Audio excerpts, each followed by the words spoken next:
Great.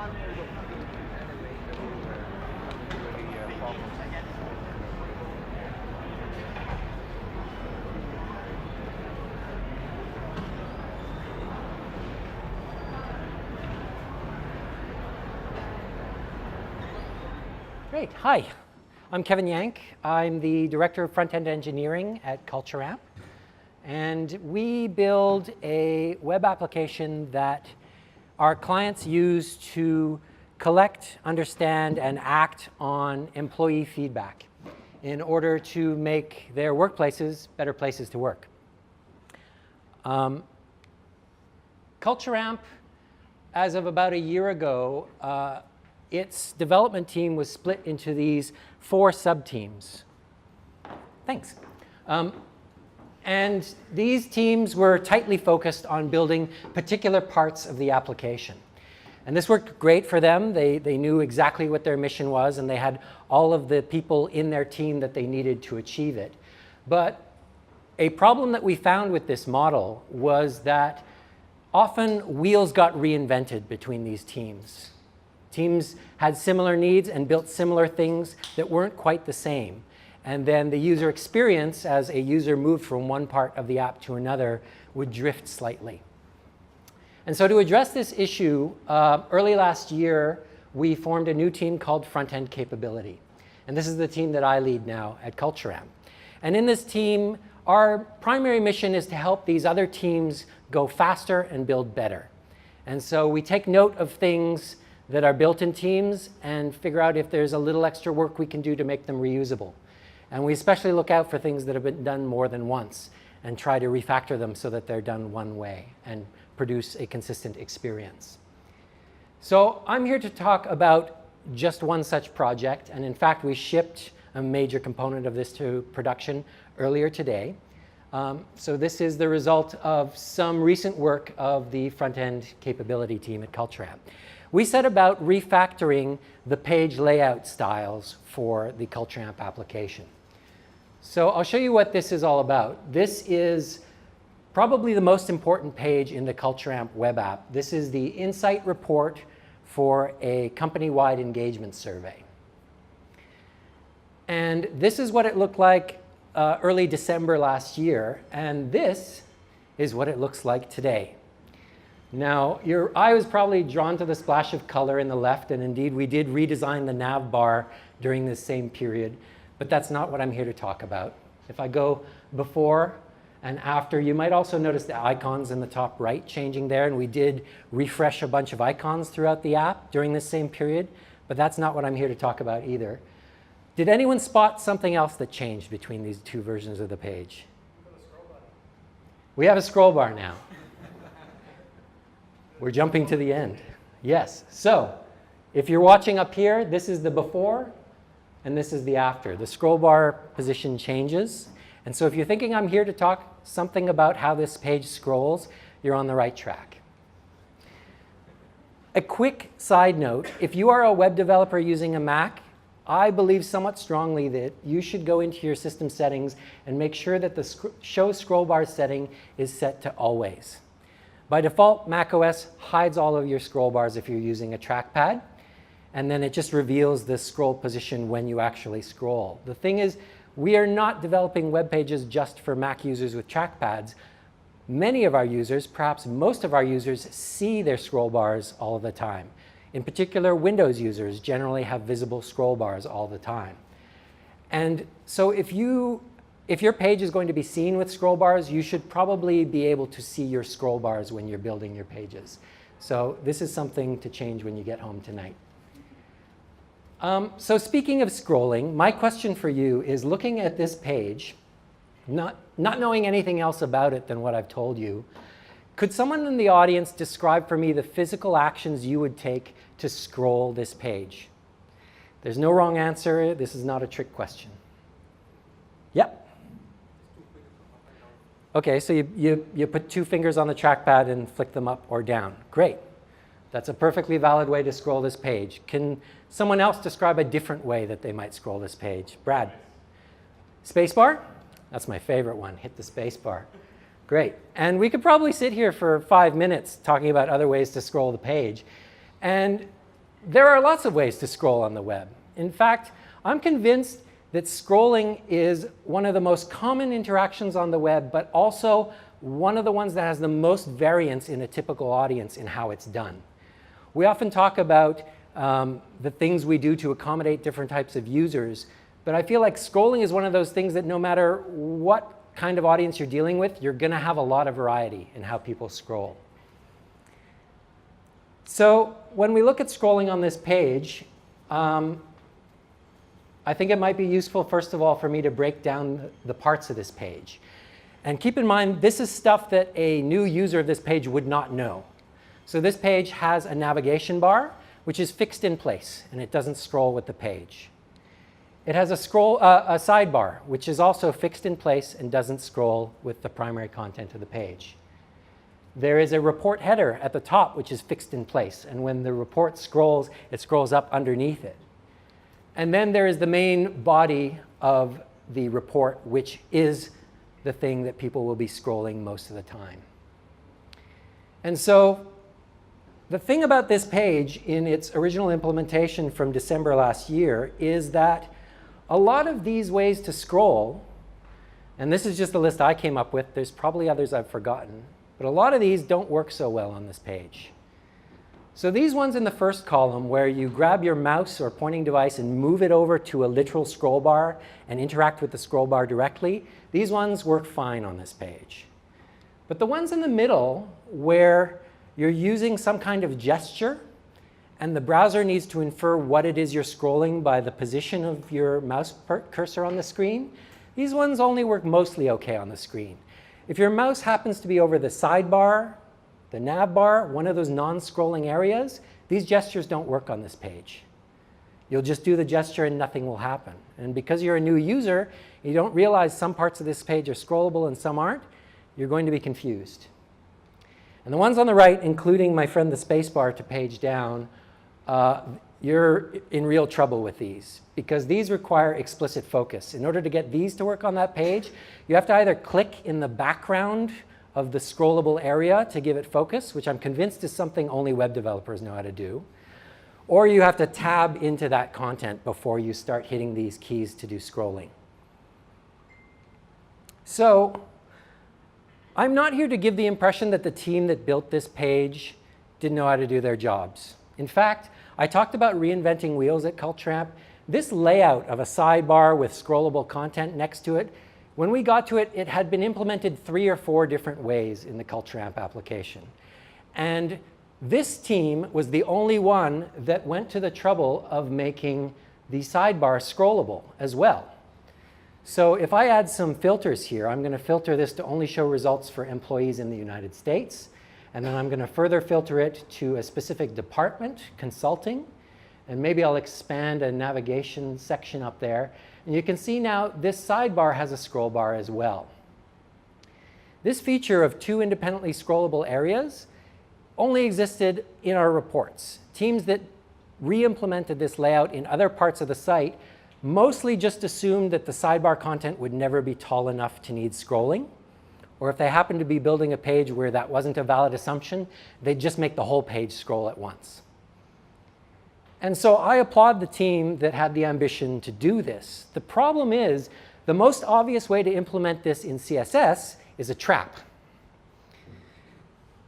So I'm going to show you how this was built originally, and then I'm going to show you the new way that we've done it in our refactoring.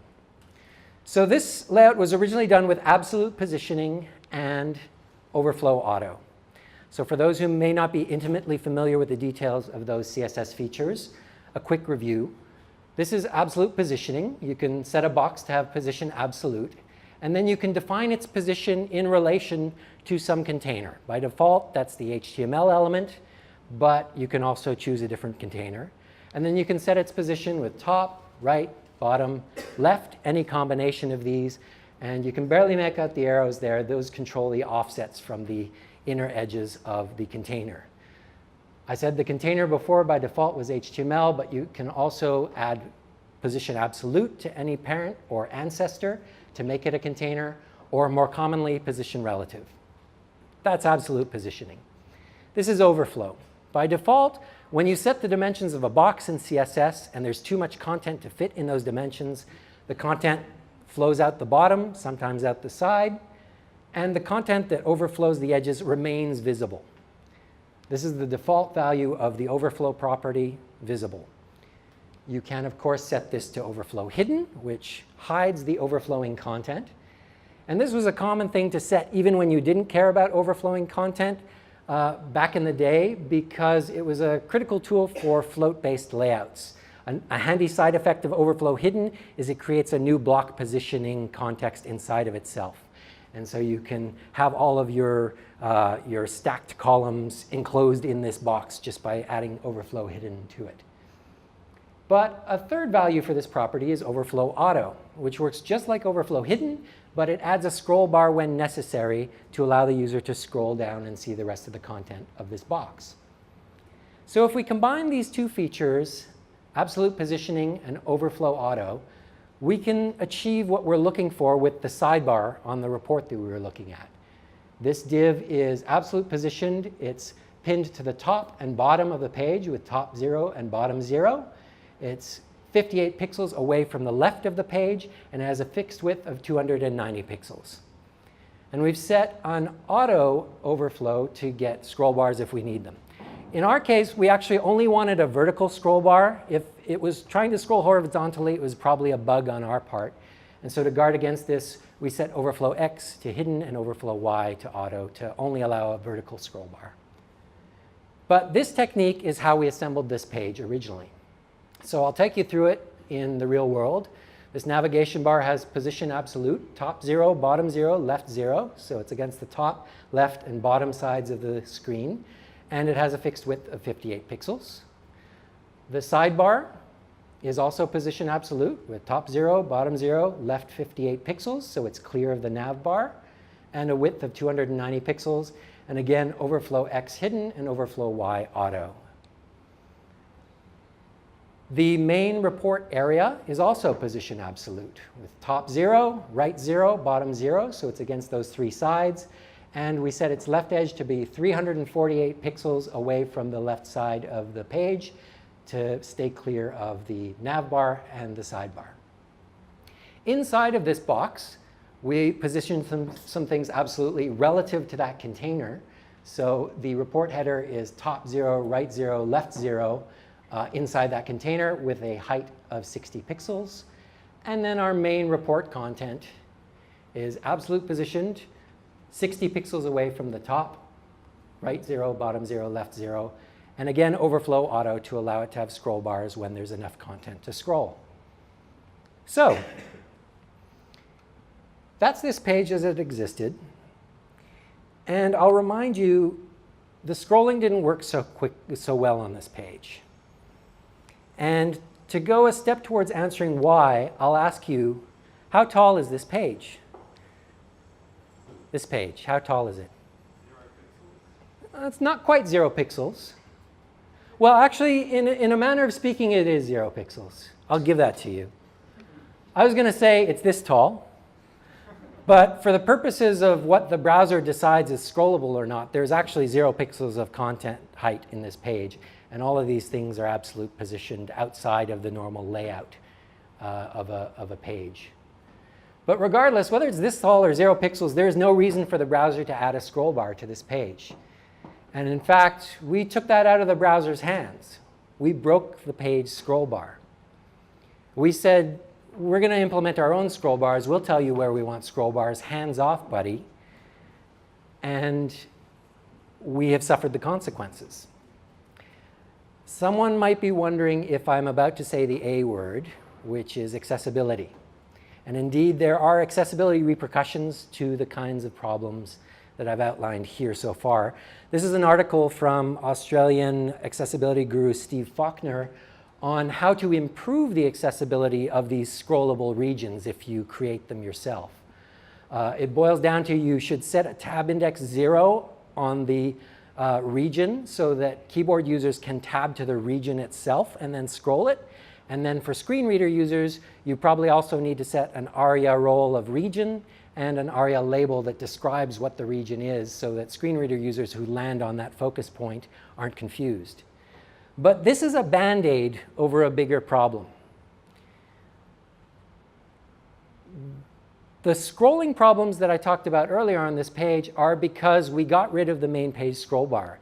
And the main page scroll bar has magical powers that we really don't want to do without. So looking at these scrolling methods again, the reason the ones in the middle don't work so great is because they require implicit focus. The browser figures out what you're trying to scroll implicitly by the location of your mouse pointer when you do a gesture. And the ones on the right require explicit focus. So you actually have to tab into or click into an area to give it focus before you can scroll it.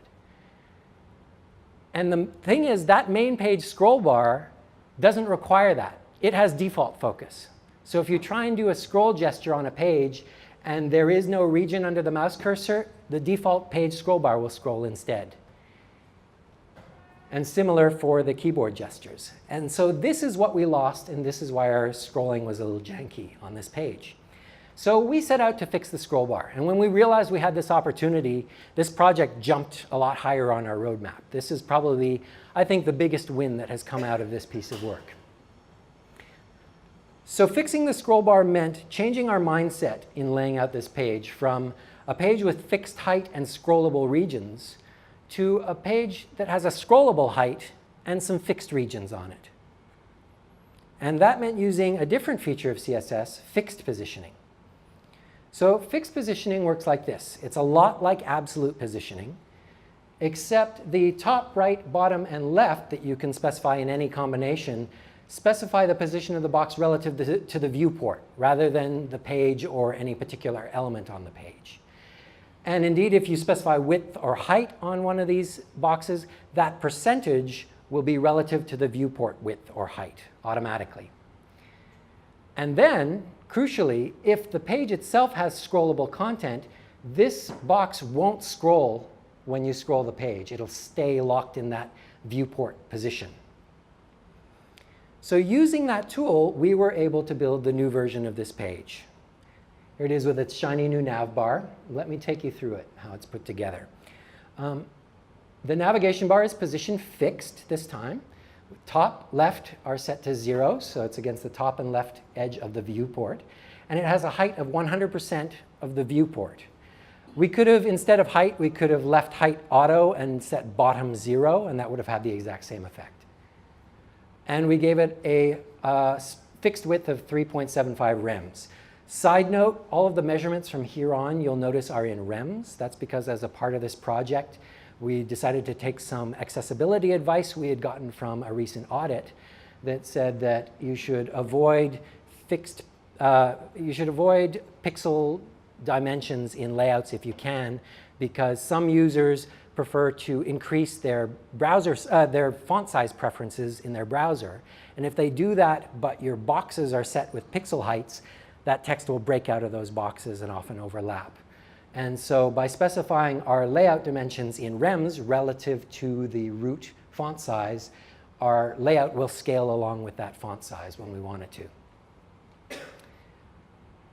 The sidebar is also position fixed at the top of the viewport with a left position of 3.75 rems, so it's clear of the nav bar, 100% of the viewport height, 18 rems width, and an overflow X of hidden, overflow Y of auto. This is still valid to use on the sidebar because this isn't the primary scrolling content of this page. This is like a sub-region, a separately scrollable region. So we're OK to still use overflow on this.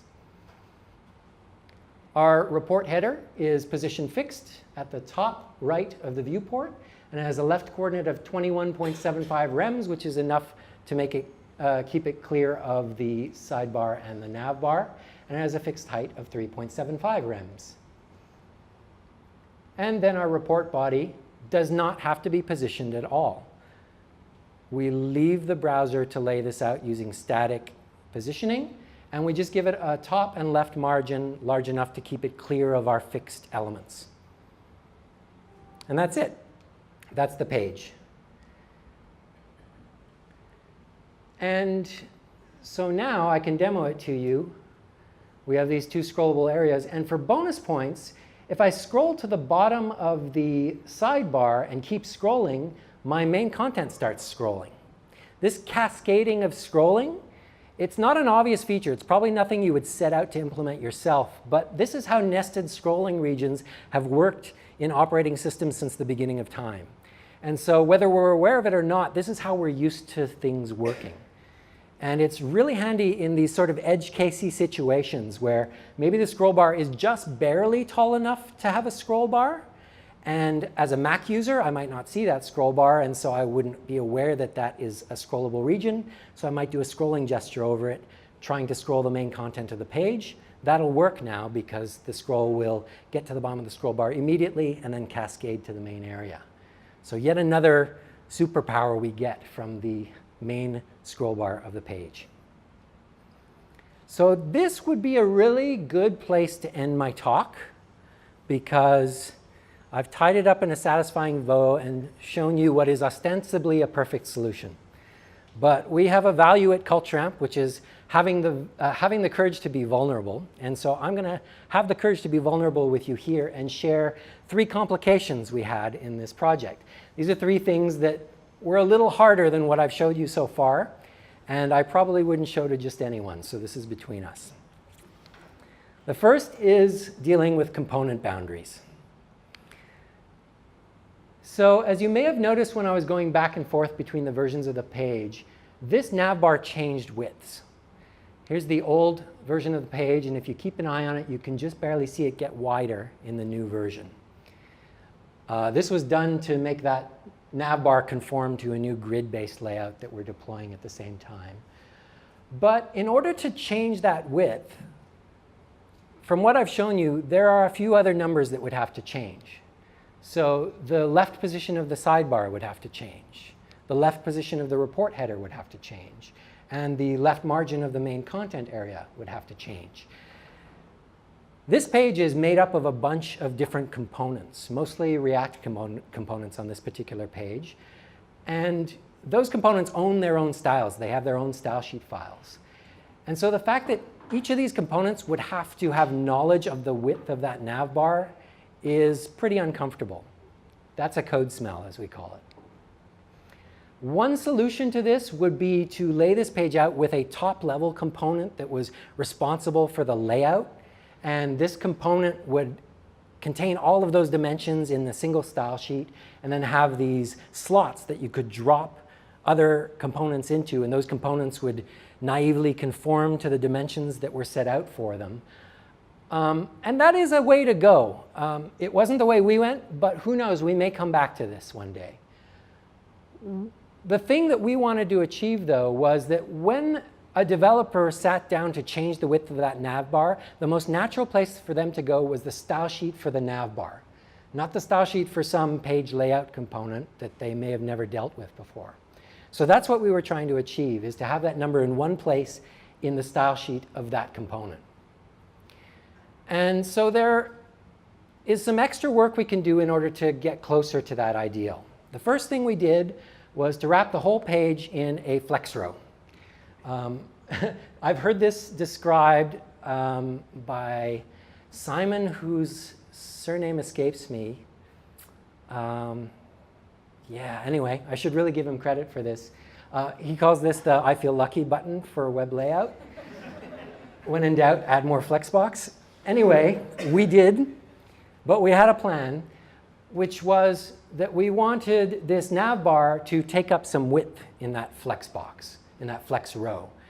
The thing is, fixed position elements are lifted out of the page layout, just like absolute position elements are. And so they won't take up space in a flex row. So what we did is we made our navbar this nested pair of blocks. And the outer block, the header, has a width of 3.75 rems. That takes up space in the flex row. And then inside of it, we have a div that is position fixed. And that is lifted out of the page layout. So the navigation bar is 0 height, but it does take up the width that we want. And then the div inside is the thing that is actually visible on the page and is pinned when scrolling. And what this allowed us to do is then put the rest of the content inside of a page container which is styled to take up the rest of the space and to grow or shrink as needed to do that. Then the first thing inside of that container was our sidebar. And these are the same styles that we had before. But what we can do now is simply delete the top and left properties from these styles. And the sidebar stays right where it is. This is a little known feature of fixed positioning, which is if you don't specify the horizontal or vertical position of a fixed position element, it will be positioned by the browser to the top left corner of its parent's content area. Not a position relative parent's ancestor's content area, not the page's content area, its parent block in the block layout. And this is the only way that you can position a fixed position element relative to some content in the page. But what this lets us do is avoid hard-coding the left 3.75 rems there, which is the width of the navbar. So we've gotten rid of one reference to the width of the navbar in our styles. Was it worth it? I leave it to you to decide. We couldn't do this everywhere. So our report header, for example, does need to have knowledge of that width.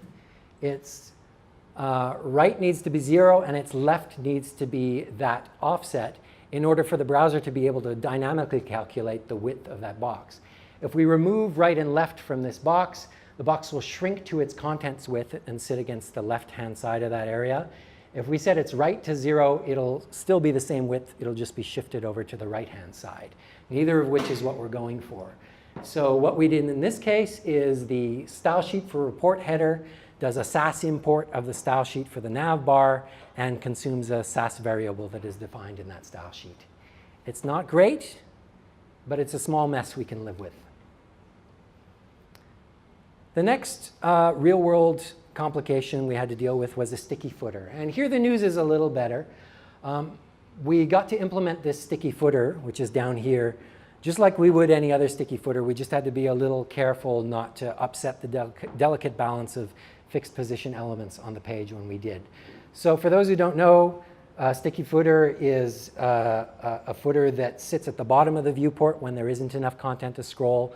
But when the content gets tall enough, as it does when I select a option from the drop-down list at the top, the sticky footer is pushed to the bottom of the scrollable content there.